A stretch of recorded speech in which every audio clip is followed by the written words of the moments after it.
Þorvaldur, byrjaði að óska til hamingju með sigurinn í dag. Það sömuleiðis, það var loksins að hann kom. Við erum búin að bíða lengi og búið að vera erfitt hjá öllum okkar frömmurum að bíða eftir þessu en ég held að við getum verið að samla.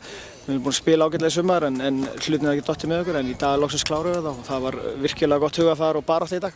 Við komum að sjá þarna 2 nýja leikmenn. Hvað getur lýst því svona hvernig þú upplifir þá? Mér fannst Stephen Lennon góður í dag, hann er líflegur og hann opnar fyrir okkur pláss og það er gaman að horfa á hann og hann er mjög gott touch og það er gaman að fá hann að drengja inn lið okkar.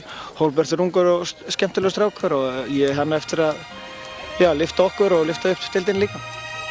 Nú var Sam í leikbanni einhverjar hrókeringar á liðinu en samt leystur þetta ágætlega? Já, svona ég segi, við þurftum að leysa og við höfum svo sem þurft að gera undanfarandi leikjum hér og þar en þá frá hlutin kannski alveg dottið með okkur en það smatt í dag og ákvörð sem við tókum hér og þar það þurftum með okkur og liðið spilaði vel. Við bara til hamingju með sigurinn, takk fyrir.